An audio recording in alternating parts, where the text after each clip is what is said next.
மண்டைய பிச்சுக்கிட்டு இருந்தாங்க. எப்படி இவங்க இந்த எலெக்ஷனை ஹேண்டில் பண்றாங்க? 6 மாதத்துக்கு முன்னாடி ஒரு மாதிரி ரிசல்ட் இருந்துச்சு, 6 மாதத்துக்கு அப்புறம் அப்படியே அந்த ரிசல்ட் தலைகீழா மாறி நிக்குது. உண்மையிலே இவங்க மேல நம்பிக்கை வச்சுதான் இந்த ஓட்டையெல்லாம் குத்துனாங்களா அப்படின்னு அவன் உண்மையிலேயே மண்டைய பிச்சுக்கிட்டு இருந்தாங்க.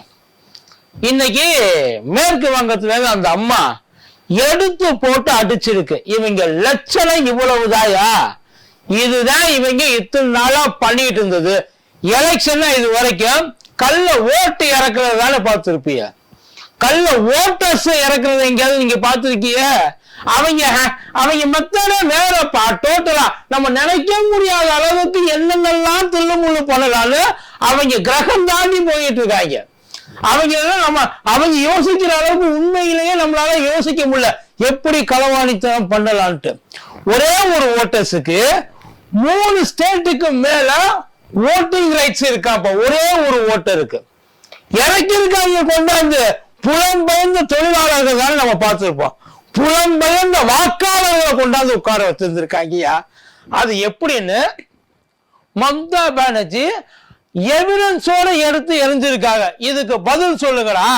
பேச அவங்க காலையே புடிச்சுக்கிட்டு இருக்காம கொஞ்ச நாளும் நாட்டுக்கு ஏதாச்சும் மனசாட்சின்னு ஒண்ணு இருந்தா நீ இதை சரியெல்லாம் பண்ண வேண்டாம், இது நடந்தது சரியா தப்பான்னு சொல்றான்னு செவிட்டுல அடைஞ்ச மாதிரி கேட்டிருக்க.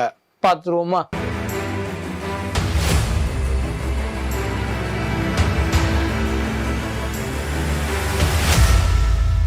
மதியம் நேயர்களுக்கு வணக்கம். இது மதியம் தர்பார் கூத்தடை கோபி.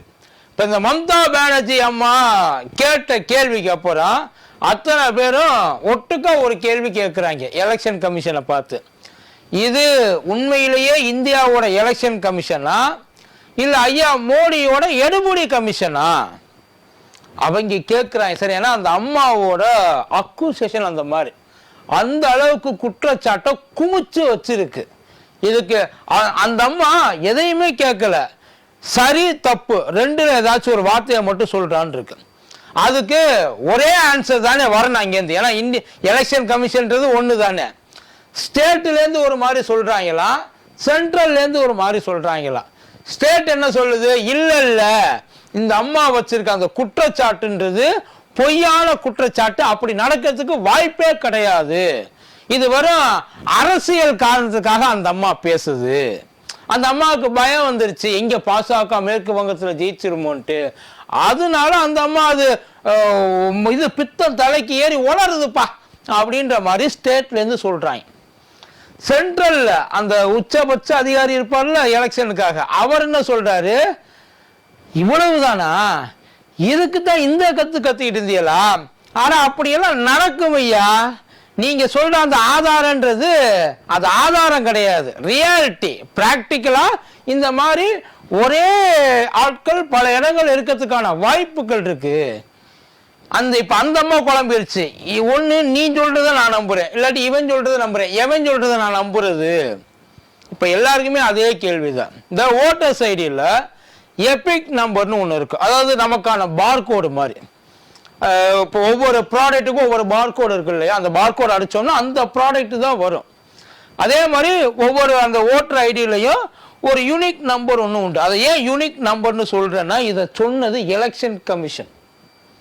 அவங்க தான் சொன்னாங்க இந்த ஓட்டர் ஐடியில் இருக்கிற அந்த எபிக் நம்பர்ன்றது ஒவ்வொருத்தருக்கும் ஒவ்வொரு மாதிரி. இந்த டிஎன்ஏ மாதிரின்னு வைங்கள, டிஜிட்டல் டிஎன்ஏன்னு வச்சுக்கலாம். அதை வேற எங்கேயும் நீங்க காப்பி அடிக்க முடியாது. இந்த நம்பர் போட்டா இவர் மட்டும்தான் வருவாரு, அந்த மாதிரி நாங்க செட் பண்ணி வச்சிருக்கோம் சொன்னது எலெக்ஷன் கமிஷன். இப்போ மம்தா பானர்ஜி என்ன சொல்றாங்கன்னா, இந்த எபிக் நம்பர்னு சொல்றீங்கல்ல, அவங்க எவ்வளவு தூரம் இறங்கி வேலை பார்த்துருக்காங்க பாருங்க. ஏன்னா இப்ப எலெக்ஷன் வரப்போகுது, அங்க நம்மள மாதிரியே தான் அவங்கலாம். இப்ப எலெக்ஷன் வரப்போகுது. ஏற்கனவே இருக்க எலெக்ஷன்ல அவங்க தான் நம்ம எப்படி இங்கேயோ வங்கத்துல அவங்க அப்படி அந்த மாதிரி தான் இருக்கிறாங்க. அந்த அம்மாவை லோக்கல்ல அடிச்சுக்க முடியாத அளவுக்கு அந்த அம்மா ரொம்ப ஸ்ட்ராங்கா இருக்கிறாங்க. இப்ப அந்த அம்மா என்ன சொல்றாங்கன்னா, இந்த எபிக் நம்பரு ஒரே எபிக் நம்பர் எப்படி 3 பேருக்கு, அதாவது 3 ஸ்டேட்ல வரும். அந்த 3 ஸ்டேட்ல வரும்னா அந்த எபிக் நம்பரு அந்த ஆள், அந்த அடையாளம் கொண்ட அந்த ஆளு எல்லா ஸ்டேட்லையும் பிரசண்டா இருக்கிறான். ஒரு ஆளுக்கு ஒரு ஓட்டு தானே, எப்படி இத்தனை ஓட்டு ஒரே ஆளுக்கு எப்படி 3 இடத்துல ஓட்டிங் இருக்கும், அதுவும் ஒரே அடையாள அட்டையில எப்படி இருக்கும்? அதைத்தான் அந்த அம்மா கேட்கிறார். இவங்க இதோட ஆரிஜின் இந்த இங்கிட்ட அங்கிட்ட இருக்கிறாங்கல்ல, இதோட ஆரிஜின் வந்து ஹரியானாலையும் குஜராத்லையும் இருக்குது. நமக்கு பெஸ்ட் எக்ஸாம்பிள் மகாராஷ்டிரா எலெக்ஷனை வச்சுக்கலாம், டெல்லி எலெக்ஷனை வச்சுக்கலாம். ஐயா, டெல்லி எலெக்ஷன்ல ஆம் ஆத்மி தோத்து போனதுல நமக்கு ஆச்சரியமே இல்லை, ஏன்னா இதெல்லாம் நடக்கும். ஆனா அரவிந்த் கெஜ்ரிவால் தோத்தாரு பத்தியலா, அதுதான் இங்க அல்டிமேட். எப்படி அங்கே அது நடந்தது? அவர் தோக்கிறதுக்கு 99%, ஏன் 1%? அதுக்கு காமராஜர் ஐயாவே தோத்த இடமெல்லாம் இருக்கு. அதனால அரவிந்த் கெஜ்ரிவால் தோக்குறது ஒன்றும் பெரிய விஷயம் இல்லை. ஆனா இந்த சூழ்நிலையில அரவிந்த் கெஜ்ரிவாலே தோக்குறதுன்றது அது எப்படி அங்கே சாத்தியமாச்சு? அந்த கேள்வி எல்லாருக்குமே இருக்குது. இருந்தாலும் தோத்துட்டாங்க, ஒட்டு மொத்தமா தோத்துட்டாங்க, அதனால அவரும் தோத்துட்டாரு அப்படின்னு ஒரு மாதிரியே அதை கடந்து போயிட்டாங்க. மகாராஷ்டிரால 6 மாதத்துக்கு முன்னாடி ஒரு சினாரியோ, 6 மாதத்துக்கு அப்புறம் ஒரு சினாரியோ. அது அந்த 6 மாதத்துக்குள்ள ஏகப்பட்ட வேலை பார்த்தாங்க மகாராஷ்டிரால. இந்த பெண்டிங் அமௌண்ட் எல்லாம் எடுக்கிறது, அப்புறம் 3 மாசத்துக்குள்ள அமௌண்ட்டை மொத்தமாக கொடுக்கறது, இந்த மாதிரி நிறைய வேலைகள் பார்த்தாங்க. அதனால மனசு மாறுறதுக்கான வாய்ப்புகள் நிறைய இருக்குது. ஆனால் இப்படி ஃபுல் ஸ்வீப் கொண்டு வர்றதுக்கான வாய்ப்புகள் ரொம்ப கம்மி. இவங்க என்ன சொல்றாங்கன்னா, கவர்மெண்ட், அந்த சென்ட்ரல் கவர்மெண்ட் இருக்கு இல்லையா, அவங்களே இது அத்தனையும் உட்கார்ந்து செட் பண்றாங்க. இதுக்கு ஏஜெண்டா வேலை பார்க்கறது எலெக்ஷன் கமிஷனு. இது மம்தா பானர்ஜியோட குற்றச்சாட்டு. அதை அவங்க என்ன பண்ணணும், அதை ஐயா எதுவாக இருந்தாலும் என் முதலாளியை கேட்டுங்க, அதாவது உயர் அதிகாரியை கேட்டுங்க, நாங்கள் எதுவும் பதில் சொல்லக்கூடாது, நியாயமாக அதைத்தானே சொல்லுவாங்க. ஆனால் இங்கே அதுக்கான வேலை இல்லை. உடனே ரியாக்ட் ஆகுது, இங்கேருந்து ஸ்டேட்லேருந்து ரியாக்ட் ஆகுது. இந்த அம்மாவுக்கு ஏதோ ஆயிடுச்சியா, இந்த அம்மா ஜெயிக்காதுன்னு இதுக்கு தெரிஞ்சிருச்சு போல. ஏன்னா அத்தனை பேரும் இந்த அம்மாவை எப்போ அடிச்சு துரத்துறான்னு காத்துக்கிட்டு இருக்காங்க வெஸ்ட் பெங்காலில். அதனால இப்படி பேசிட்டு இருக்கு, இப்படியெல்லாம் நடக்கிறதுக்கு வாய்ப்பு இல்லைன்னு சொல்லி அவங்க சொல்றாங்க. அதே மேல இருக்க அவங்களோட உயர் அதிகாரி என்ன சொல்றாங்க, இதெல்லாம் நடக்கிறதுக்கான சான்சஸ் இருக்குது. இதை சொன்ன உடனே இந்த அம்மா பிடிச்சிக்கிட்டாங்க. ஏன்னா இல்லைன்னு சொன்னா மாட்டிப்பாங்க. அந்த அம்மா தான் எடுத்து போடுது, எங்கெங்க இருக்கு, யார் யார் இருக்காங்க, அவங்களோட எந்தெந்த இடத்துல ஓட்டிங் போட்டு எல்லாத்தையும் எடுத்து கொண்டாந்து முன்னாடி இதுக்கு நீ பதில் சொல்லுன்னு சொல்லி போடுது. இல்லைன்னு சொல்ல முடியாது. இவங்க சொல்லலாம், இவங்க சொன்னதுக்கு அப்புறம் மேல ஸ்டேட்ல இருக்கிறவங்க, லோக்கல்ல இருக்கிறவங்க சொல்லலாம். ஆனா மேல இருக்கிறவங்க அப்படி சொல்ல முடியாதுல்ல. அந்த அம்மா அதுக்கப்புறம் உரிச்சு தொங்க விடும். ஏன்னா அந்த அம்மா ஏதோ மேம்போக்கா அப்படியே சொல்லிட்டுலாம் போகல, இருந்துச்சு, கடந்துச்சு, வாட்ஸ்அப்ல வந்துச்சு அப்படிலாம் சொல்லல. போட்டிருக்காங்க, ரெக்கார்டு இருந்தா இருக்கு, நீ வேணா செக் பண்ணிக்க, தப்பா இருந்தா எனக்கு என்ன வேணாலும் சொல்லி ஏத்துக்கிறேன்ற மாதிரி தான் அந்த அம்மா இருக்கு.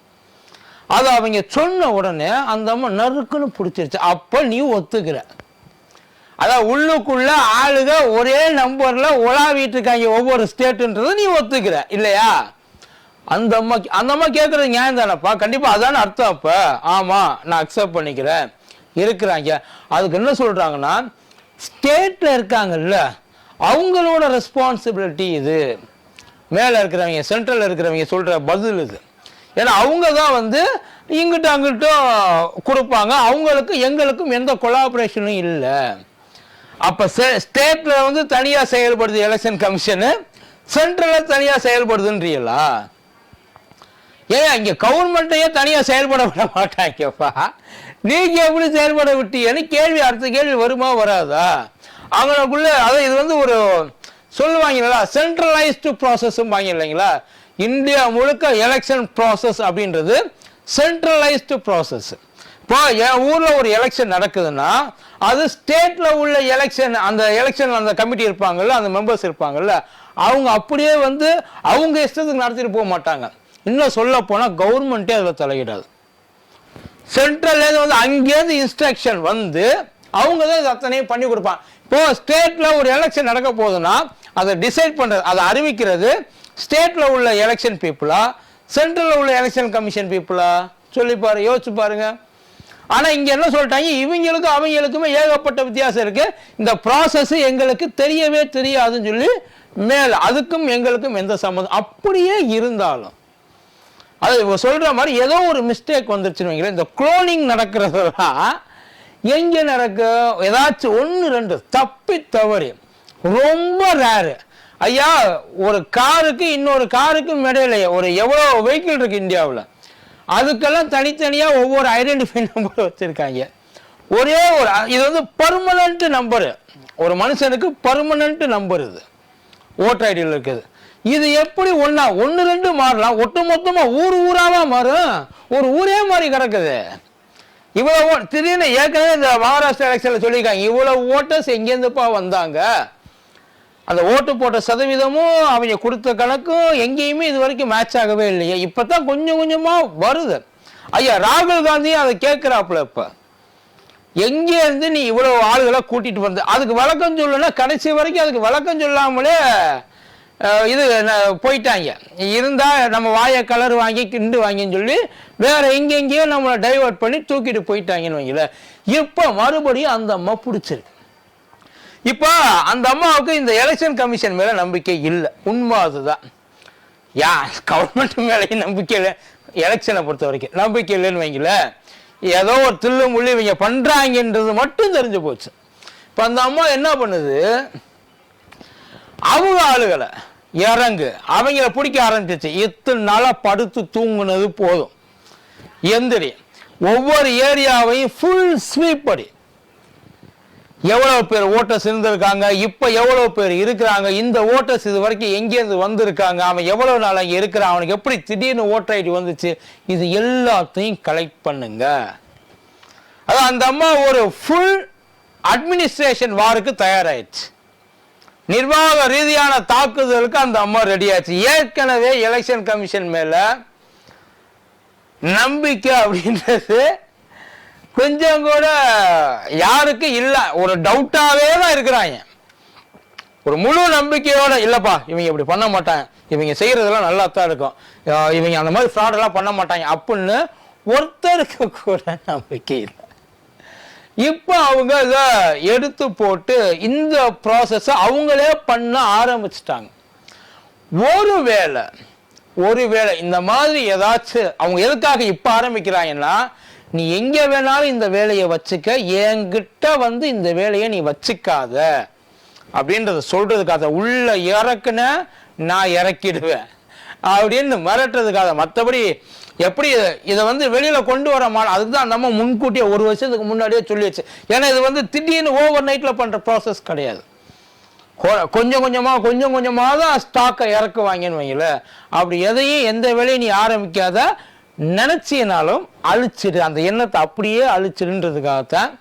ஆனா அதையும் மீறி இவங்க பண்ணணும்னு நினைச்சாங்கன்னா, இந்தியாவோட எலெக்ஷன் கமிஷன் அந்த ஜனநாயகம் இருக்கு பார்த்தீங்களா, அது மேல இருக்கிற அந்த மரியாதை, நம்பிக்கை, மற்றவங்க வச்சிருக்க மதிப்பு மொத்தமாக காலியாயிடும். பார்ப்போம் இந்த அம்மா கேட்ட கேள்விக்கு இவங்க என்ன பதில் சொல்ல போறாங்கன்னு பொறுத்து வந்து பார்ப்போம். நன்றி.